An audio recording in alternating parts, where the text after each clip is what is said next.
wabarakatuh. Pada pertemuan ketiga saya akan menjelaskan tentang teknik dokumentasi sistem. Ada 3 poin yang akan saya jelaskan pada pertemuan ketiga ini. Yang pertama, saya akan jelaskan tentang apa itu DFD atau data flow diagram. Yang kedua, saya akan menjelaskan tentang flowchart. Dan yang ketiga, saya akan jelaskan tentang apa itu BPM, Business Process Model. Baik, yang pertama saya akan jelaskan apa sih DFD ini, ya, atau data flow diagram. Menurut bukunya Romney, ya, mendefinisikan DFD adalah suatu deskripsi dalam bentuk grafis dari aliran data dalam suatu organisasi. DFD termasuk menggambarkan sumber atau tujuan data, aliran data, proses transformasi, dan penyimpanan data. Jadi maksudnya itu apa? Jadi maksudnya DFD itu deskripsi, biasanya deskripsi kan dalam bentuk kata ya. Ini tidak dalam bentuk grafis. Tujuannya untuk apa? Untuk menjelaskan aliran dari data. Ya, data itu mengalir kan kalau di perusahaan dari mana nota, misalnya data nota itu mengalir kemana aja data nota itu, ya, sampai dicatat oleh bagian akuntansi atau bagian jurnal, itu mengalir kemana aja, dari mana dan menuju kemana. Ini maksudnya DFD tersebut definisinya. Nanti saya akan kasihkan contoh ya. Baik, berikutnya saya akan tunjukkan simbol-simbol. Jadi simbol-simbol DFD ya salah satunya ini ya. Sumber dan tujuan data. Kotak. Sumbernya dari mana data ini? Ya ini data. Kemudian yang panah ini aliran data. Yang bulat ini transformasi data dari input menuju ke output. Kemudian dalam bentuk garis 2 ini untuk proses penyimpanan data. Dan yang ini ya, yang segitiga ya menunjukkan kontrol internal. Jadi internal kontrolnya apa di situ ya. Misalnya dokumen disimpan berdasarkan abjad atau berdasarkan deskripsi ya dan sebagainya. Itu contohnya. Nah, sekarang saya akan tunjukkan contohnya dari DFD. Ini ada di bukunya Romney ya. Anda bisa lihat, ini cuman saya ambilkan yang di bukunya yang asli berbahasa Inggris. Jadi ini ada data source, ini ada data destination, ada data destination. Jadi kita ini menuju ke sini nih datanya. Ya, dari sini menuju ke sini, sama ke sini. Apa aja, bagaimana ngalir ini sumber data? Sumber data macam-macam nanti, ya. Nanti saya akan contohkan real data flow diagram di project saya, ya. Salah satu project saya di PT SIR, saya akan tunjukkan data flow diagram keuangannya. Oke, ini pengertian di bukunya Romney. Saya tunjukkan dulu bahwa data source dari A, dia bisa menuju ke mana? Dia menuju ke J, sama menuju ke K. Melewati apa? Melewati 2 proses ini. Yang melewati proses pertama proses C, ya, mengalir ke C. Data C diproses dan menghasilkan destination data atau tujuan data. Macam-macam ini disimpan dalam bentuk apa ya? Dia mengalir ke sini, sudah disimpan. Nah, kemudian ada juga data yang diproses kembali. Ada yang data yang sekali proses kemudian disimpan ya. Kemudian ada data yang masih harus diproses lagi. Ya. Nah, kemudian setelah itu data ini akan disimpan. Ya, data ini disimpan kemudian mengalir lagi ke tujuannya. Ke mana data ini?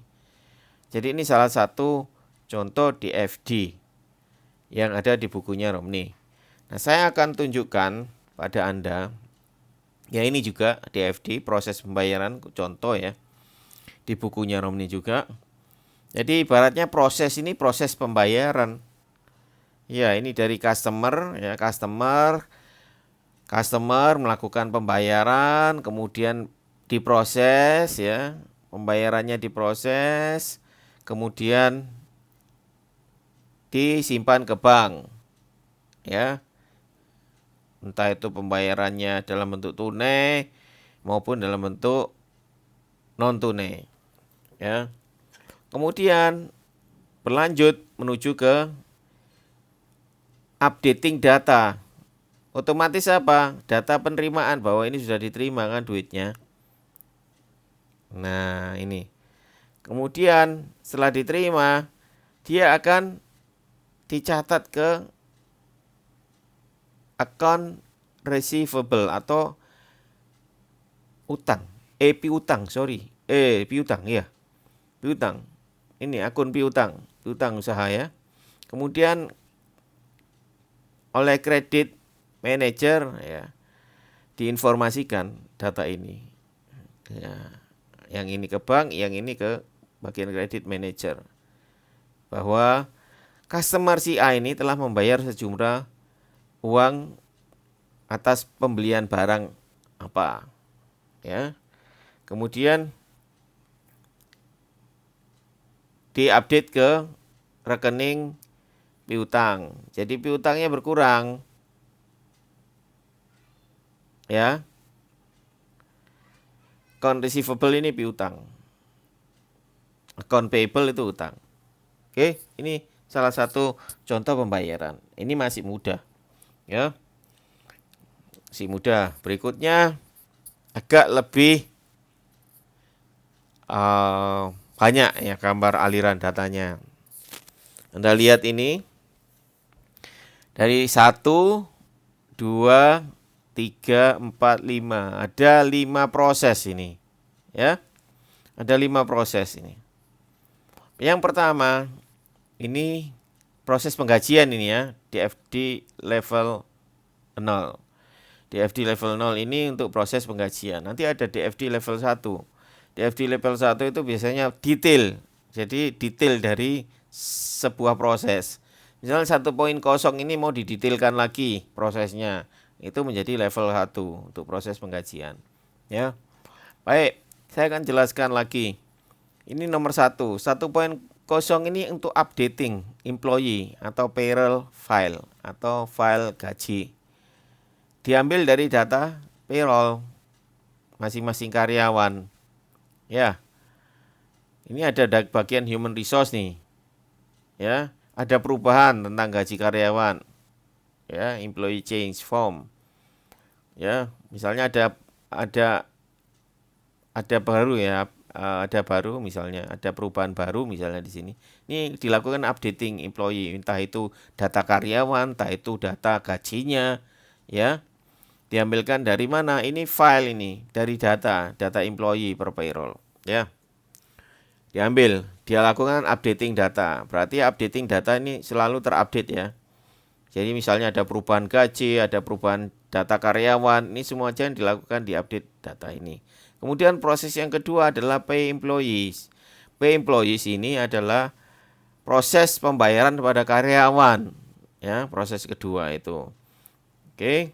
Tadi dari human resource ya, kemudian ini dari departemen. Masing-masing departemen untuk mengirimkan kartu apa? Kartu checklog, time cards itu kartu checklog. Checklog absen tuh. Ya. Untuk dilakukan cross check berapa masuknya ya. Ini masuk ini informasi ini time cards ini diakses oleh bagian ini dari proses ini. Ya. Kemudian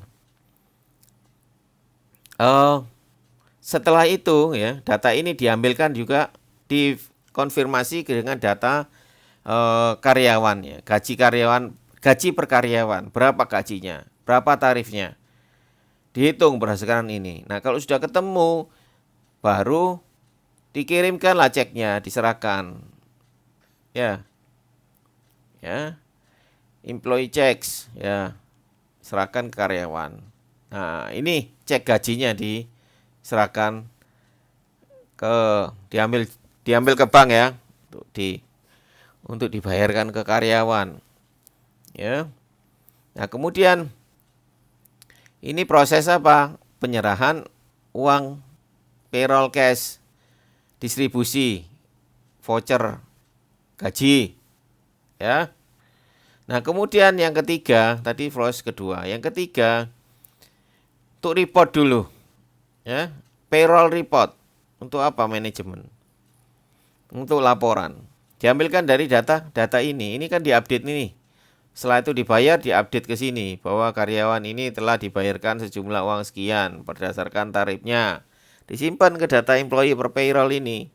Nah, kemudian diakses untuk apa? Untuk report.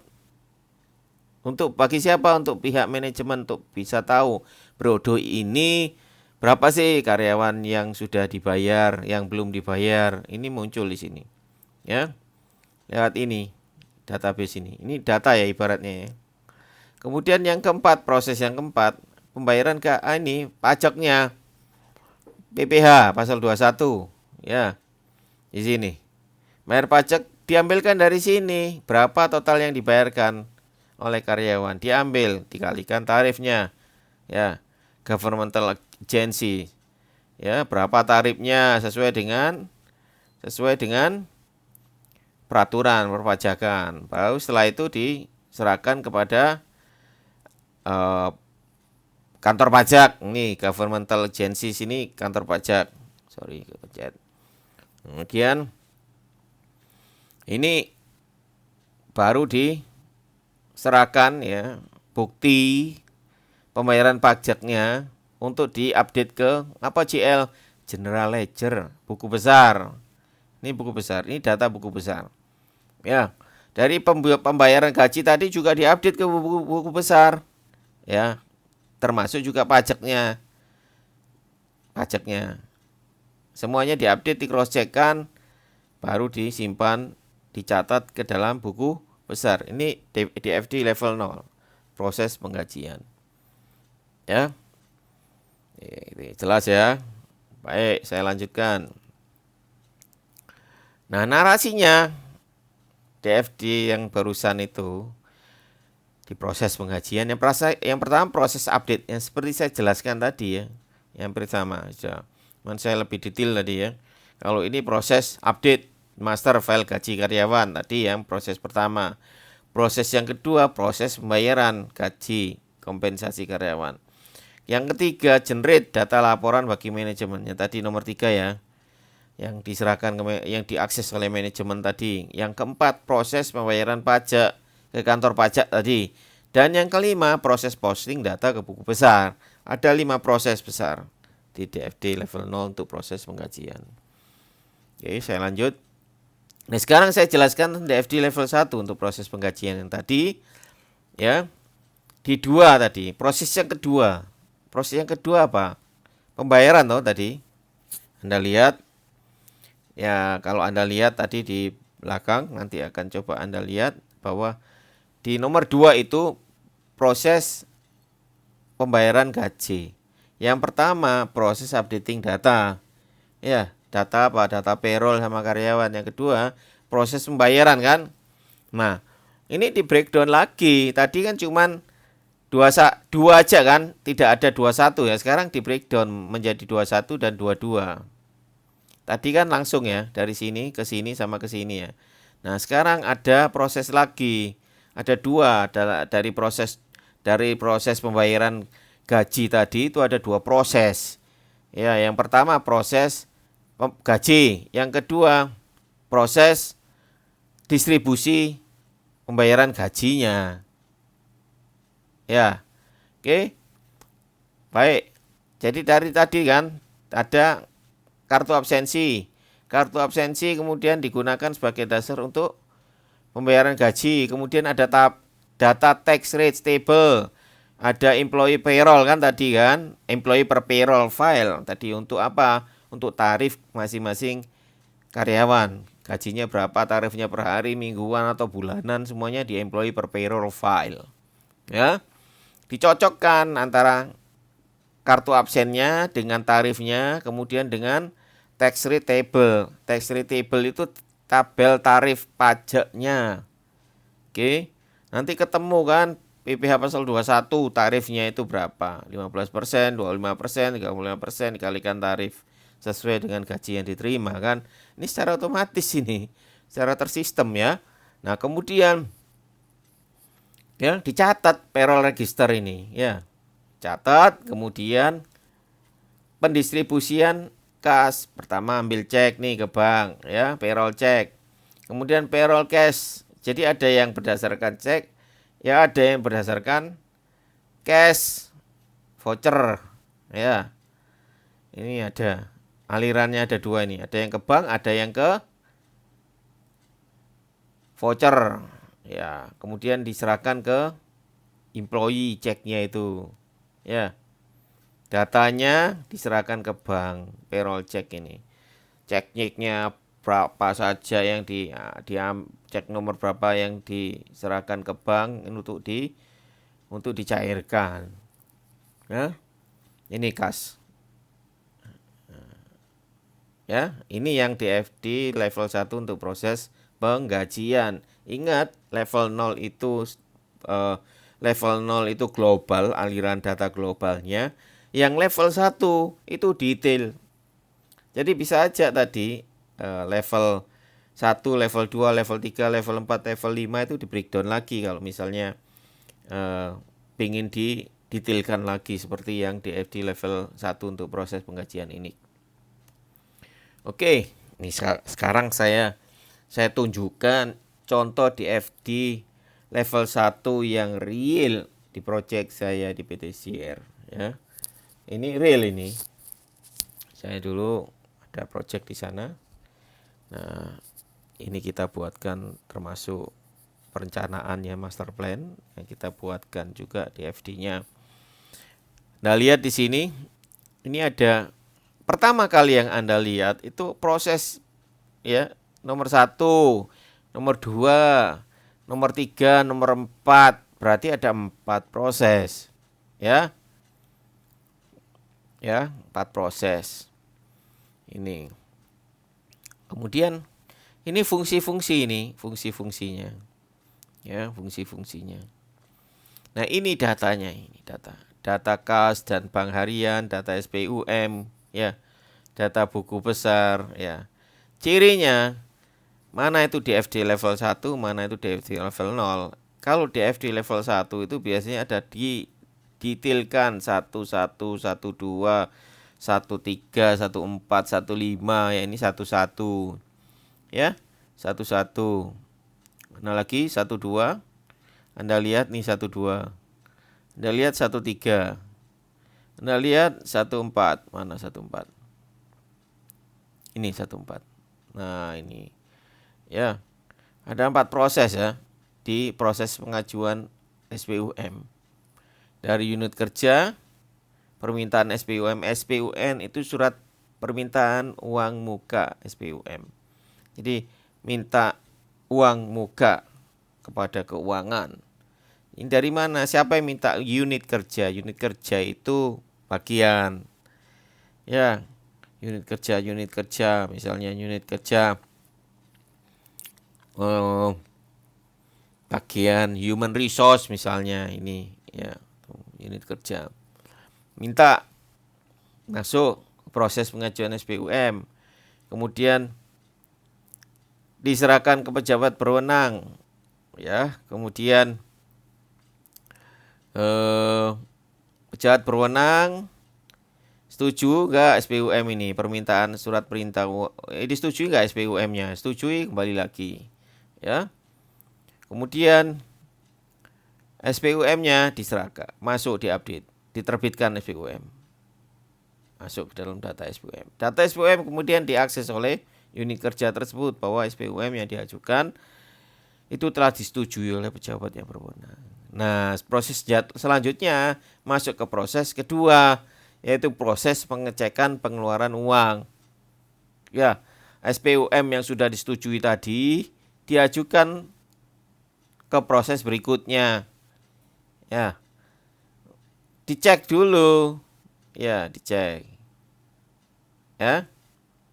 Kemudian dibuatkanlah, ya, SPPU.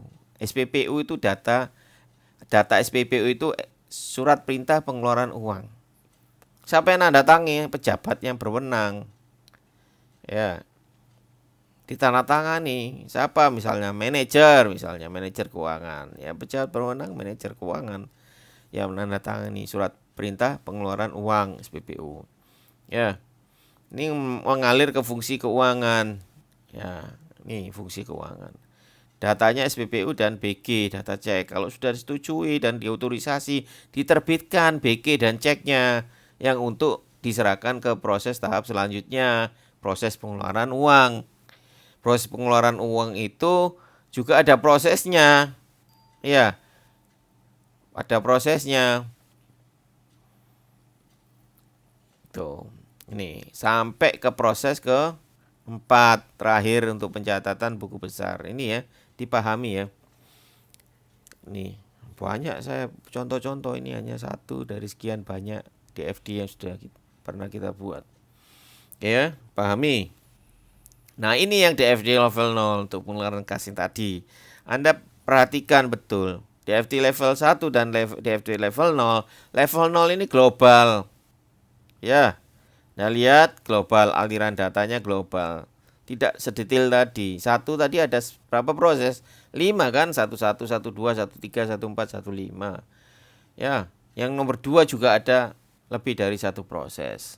Itu DFD level 1. Kalau DFD level 0, ini global seperti ini. Dari mulai pertama pengajuan hingga pencatatan pemutakhiran data ke buku besar. Ini aliran datanya. Tuh, 2 ini nomor-nomor, ini aliran prosesnya, urutan aliran datanya dari 1, 2, 3, ya, 4, 5, 6, 7, 8, 9, 10. Sorry, ini 11 harusnya. Ya, keliru ini 11. Oke. Pahami, tidak apa-apa. Nanti saya betulkan slide-nya. Oke, lanjut. Saya akan jelaskan tentang flowchart. Apa flowchart itu? Bedanya apa sih DFD dengan flowchart? Kalau tadi aliran data, flowchart itu urut-urutan pekerjaan, ya, bukan aliran mengalirnya data, bukan, tapi urutan, ya, urut-urutan, deskripsi secara bergambar juga, tapi urut-urutan pekerjaan dari bagian A misalnya, dari bagian penjualan maupun jualan membuat apa misalnya SO kemudian dibuatkan nota, ya, buatkan bukan nota ya, SO sales order, kemudian SO itu dicek menuju ke bagian bagian inventory untuk ngecek stok gudang ada ndak, ya. Nah, seperti itu. Itu aliran flowchart, bukan aliran data. Kalau data yang tadi. Oke, saya akan berikan contoh biar lebih jelas. Nah, ini simbol-simbolnya. Anda nanti pelajari simbol-simbolnya ya. Kalau ini dokumen, ya, ini multiple dokumennya, lebih dari satu. Kemudian ini electronic outputnya secara elektronis ya. Kalau ini data entry, ya, input output device, ini simbolnya. Ini inputan sama output. Yang ini processing simbol. Kalau ini processing, computer processing, manual operation dan sebagainya Anda pelajari. Dan flow atau simbol lain-lain, aliran lainnya. Garis zigzag ini ya. Communication link ya. Konektor ya. Off pitch konektor, terminal biasanya memulai dan mengakhiri ini menggunakan terminal ini. Decision, keputusan, yes or no, ini pakai ini. Ya, kemudian annotation itu untuk keterangan penjelasan menggunakan ini. Ini simbol-simbolnya nanti Anda pelajari. Nah, ini flowchart. Jadi tadi aliran data, kalau sekarang flowchart aliran. Diagram arus. Diagram arus itu aliran. Aliran apa? Tahapan-tahapan proses. Proses yang harus dilakukan itu apa sih? Ya. Kalau tadi aliran data, kalau ini prosesnya yang harus dikerjakan apa aja. Contoh, ini saya ambilkan buku biar Anda bisa lihat di bukunya Romney ya. Biar Anda bisa, kalau lupa Anda bisa buka buku. Cuman ini yang berbahasa Inggris, nanti Anda buka yang terjemahan. Ya, ini proses pembayaran gaji juga enggak keluar dari tadi ya. Gaji terus. Ini payroll nih, ya. Ini gaji. Ini apa? Account payable itu eh piutang, bukan piutang ya. Utang ini. Rekening utang. Kalau receivable tadi piutang, kalau payable ini utang. Ya, buku utang. Utang. Ya, oke. Nah, ini pertama dari bagian gaji, ya. Dari Departemen Human Resource, ya, dari HRD, ya. Datanya karyawan nih, ya, perubahan data karyawan, ya. Nah, kemudian diproses ini, ya, update data karyawan, gajinya dan sebagainya, tarif dan sebagainya disimpan, ya. Kemudian disimpan dalam urutan ini ya, A ini ya, so Anda lihat, store berdasarkan abjad, store alphabetically, ini disimpan berdasarkan ini simbol store nih, ya, diurutkan berdasarkan abjad dan D atau store by date berdasarkan tanggal, ya. Kemudian dari sini kemana? Dari sini, ya, ini ya. Ada dua proses. Pertama dari human resource, kemudian yang kedua dari departemen. Ya. Departemen ini biasanya absensi itu loh. Masing-masing departemen. Kalau ini kan master. Master ini di human resource, master gaji, master tarif dan sebagainya. Seperti yang tadi saya jelaskan ya di data flow diagram tadi. Nah, kemudian ini kartu absennya, ya, dicek, dicatat dan sebagainya. Kemudian dalam bentuk reportnya dalam bentuk kartu jam kerja, ya. Dokumennya kan itu. Ada berapa? 1 2. Ini 1 2 payroll register. Ya, time card-nya ada 1 2, payroll register-nya ada 1 2. Employee checks, ya, kartu checker itu. Kemudian semua dokumen ini, yang ini ya, time card sama payroll register ini disimpan di sini. Ya. Jadi untuk di cross check, diproses, untuk dicocokkan dengan tarifnya ini, ya. Data ini dibutuhkan untuk mencocokkan tarifnya.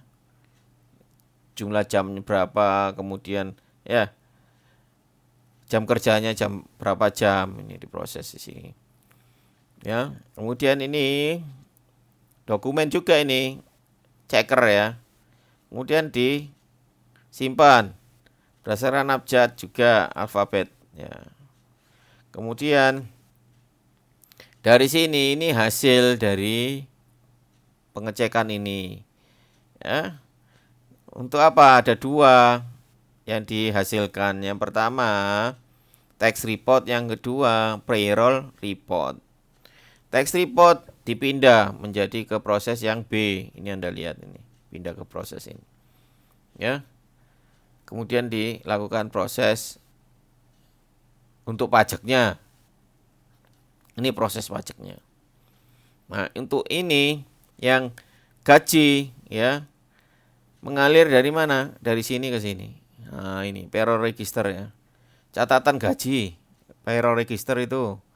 Ya, kemudian di-prepare payrollnya untuk dibuatkan vouchernya untuk diserahkan apa gajinya dalam bentuk cek, bisa voucher ya. Kemudian payroll check ini akan disimpan dalam bentuk berdasarkan tanggal biasanya, date ya, bulan biasanya. Ini juga disimpan. Ini Anda lihat ini, yang mana yang disimpan ke sini, mana yang disimpan di sini. Berarti ini untuk dicocokkan bahwa gajinya si A itu bayar pajaknya sekian. Jadi disimpan jadi satu dalam data. Oke, yang ini nih, yang ini payroll CD voucher sama payroll check ditaruh di sini, disimpan. Apa? Diserahkan ini. Ya. Ini diserahkan. Ya. C ini bagian pajak, ini diserahkan ke bank sama ke karyawan. Ya. Oke, ini yang flowchart pembayaran gaji. Jelas ya. Kemudian ini lanjutannya tadi. Nah, ini bagian manajemen ya, C, D dan A tadi. Ya. Ini untuk diserahkan kemana? Ke bank, ke karyawan, ke bagian pajak, kantor pajak. Nah, ini ada 3 sumber. Yang tadi loh ya. Nah, lihat ini 1, 2, 3. A, C, D. Anda lihat A, C, D. Ya. Nyambung sambungan yang tadi. Ya. Nah, kemudian ini yang E. Yang E yang mana? Anda lihat proses yang E. C, D, E. A, B, C, D. Ya. Yang E. Oh, untuk membayar pencatatan general ledger. Ini dari sini. Ya. Habis diserahkan. Ya, diserahkan. Ya. Dokumen ini diserahkan ke bagian buku besar untuk di cross check, untuk dicatat. Setelah itu disimpan. Ya. Oke, ini flowchart. Jadi aliran-aliran data ini. Ini dokumen semua ini dokumen. Ini proses. Ini proses. Ya. Ini dokumen dalam proses pencatatan. Ya, ini. Oke.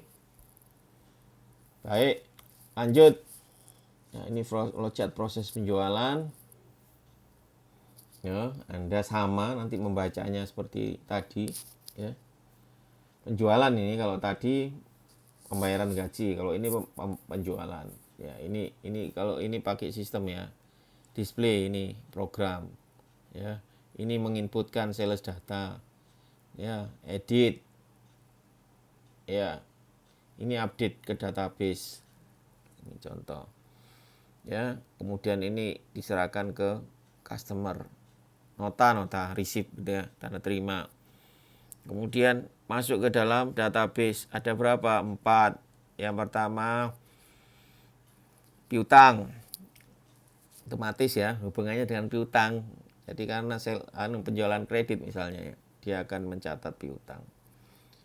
Perubahan juga terjadi di database inventory, database-nya sales atau marketing ya, kemudian GL untuk keuangan. Diproses menjadi 3. Summary account status, inventory status, dan sales analysis untuk analisa penjualan. Ini untuk flow proses penjualan. Nah, sekarang BPM. Apa tuh BPM? Business Process Model. Ya, BPM diagram. Ya, ini saya business process diagram. Sama juga visualisasi. Ya, cuman lebih global. Ya, proses bisnisnya itu bagaimana sih kalau misalnya ada orang beli, itu bagaimana prosesnya, kalau misalnya kita menjual bagaimana prosesnya, itu yang dimaksud bisnis proses. Kalau tadi data flow, datanya yang mengalir. Kemudian flowchart itu aliran kegiatan, step-step kegiatannya dari mulai awal sampai akhir, apa aja kegiatannya ya. Kalau yang BPM ini prosesnya global. Kalau orang beli itu harus lewat mana dulu?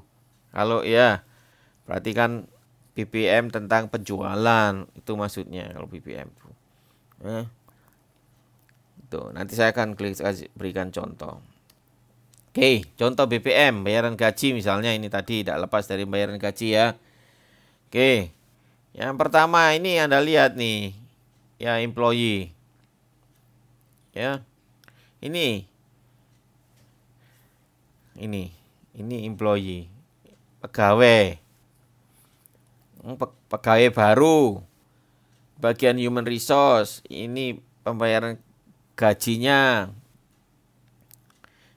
ini utang, akun piutang, akun utang, sorry ini si Susan, ini Aston namanya employee ya. Jadi ini aktivitasnya. Jadi ini global aliran gini, bisnis proses model seperti ini. Mulai dari sini, dari departemen menerima apa kartu ceklock ini time card sini ceklock ya. Kemudian dilakukan persiapan untuk ngecek segalanya ya, dengan tarif-tarifnya dicek. Oke. Nah, ini ada approve. Ya, berarti Susan ini yang mengapprove ini. Ya, melakukan apa? Otorisasi. Si Susan ini berarti. Ya. Jadi ini Susan ini yang mengapprove gaji dan menandatangani ini. Ya, semua dokumen-dokumen ini. Ya, dari bagian payroll ini ada ada apa? Cek apa bukti untuk pembayaran gaji karyawan ya. Kemudian total summary-nya dari gaji, kemudian pajak-pajaknya juga, ini bagian pajak untuk kemudian reportnya diserahkan kepada Susan untuk di-approve, dicek gitu ya. Kemudian bagian payroll ini melakukan update employee payroll file, mengupdate ya data payroll tadi yang dibayarkan karyawan tadi loh. Ya. Oke. Nah, new employee ini karyawan baru masuk update. Ya, data formnya baru dimasukkan ke sini. Kemudian human resource, ya. Ini kalau ada perubahan-perubahan masukkan ke sini untuk diupdate. Ya, ini disimpan. Oke. Kemudian proses setelah mengapprove ya. Setelah itu diterbitkanlah ceknya itu, kemudian diserahkan ke bank, yang pajak diserahkan ke bagian kantor pajak ya. Kemudian ceknya misalnya dalam bentuk cek diserahkan ke karyawan. Jadi kemudian ini distribusi ya. Setelah distribusi sudah dibayarkan karyawan, baru diupdate, dicetak. Enggak dicetak, diupdate apa buku besarnya oleh siapa? Aston. Ini bagian yang mengupdate. Ingat ya. Ini harus ada ini. Siapa? Ya, setelah itu simpan. Udah, proses selesai. Jadi global kayak gini ya. Global. Kalau tadi aliran data, kalau yang flowchart itu aliran tahapan step-step dokumennya itu mengalir kemana.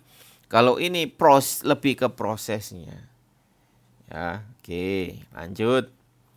Sekarang tugas buat Anda. Ini saya ada data flow diagram.